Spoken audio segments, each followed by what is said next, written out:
Noong nakaraang araw nga ay nagtinda ako ng ukay-ukay dito sa may salaysay at syempre itong aking mga milk tea. Kaya naman pagka-display ko pala nga ba'y nangunguna naman si Joseph. Bali nakigamit na nga lang ako dito ng pwesto ng tita ko at ako na nga muna yung magbebenta dahil nga sayang naman to pwesto niya, charis. Abay sa susunod, may renta na to kaya naman susulitin ko talaga ngayong araw na to, nakshuta. Bali meron nga akong binibenta ditong iced coffee at syempre yung dalawang flavor ng milk tea ko, ang Thai milk tea at syempre yung winter melon. Abay kasaya palang magtinda dito sa salaysay, nakshuta ng karaming tao talaga naman. Habang nag-aantay nga ako ng mga customer ko dyan, abay syempre inayos ko na muna itong lagayan ng aking Thai. Ay mali yung tea ko pala yan, nakshuta. At sa wakas nga ay nahikayat ko na yung mga batang mahilig sa milk tea kaya naman may napabili ng di oras. Ay kanyaman na.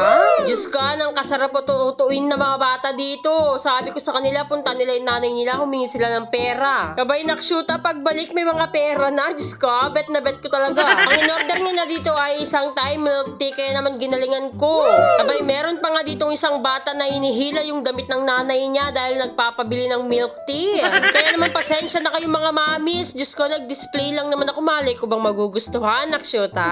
Pero thank you so much sa mga bumili ngayon. Talaga naman kahit na napilitan lang kayo mga bata kayo, pero Diyos ko, thank you so much. Abay sakto pa nga may bisitang hapon dito kaya naman napa-Japanese ako ni Honggo ako ng di oras, Diyos ko.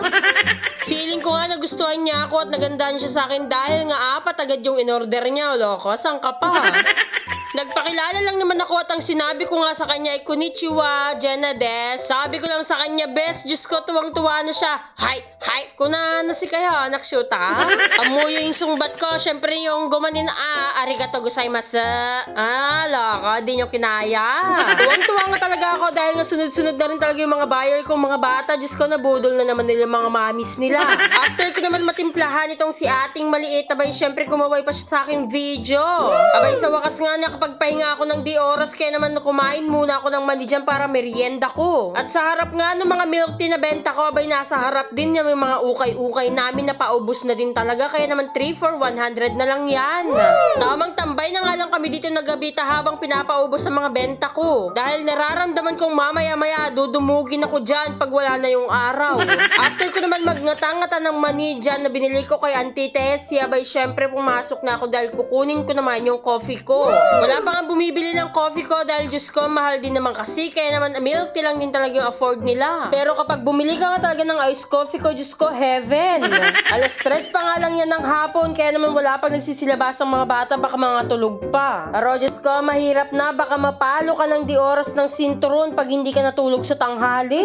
Habang ang Mayumi talaga naman, gising na gising, loko. Nung mga oras na nga yan ay tulog ang chacha ko kaya naman hindi nang gugulo, pero Diyos ko, mga ilang minuto lang nagising na rin siya. Medyo hindi nga maganda yung gising kaya naman sinakay ko dyan sa car ni Mayumi. Saka ko naman siya tinulak-tulak dyan hanggang sa mawala yung inis niya. Hindi ko na na-videohan yung pagdagsa ng mga customer kaya naman ito na lang din talaga yung na-video ko dahil Diyos ko, ang chacha ko sumasabay. Sabi nga nila, lokohin mo ng lasing, wag lang ang bagong gising. Kaya naman nabisi na din talaga ako sa dami ng customer ko at dinagsang ako kaya naman pauwi na kami ng mga oras na yan, alas 7 na. Kaya naman thank you so much mga customer ko. Kaya naman ayun lang, salamat sa panonood.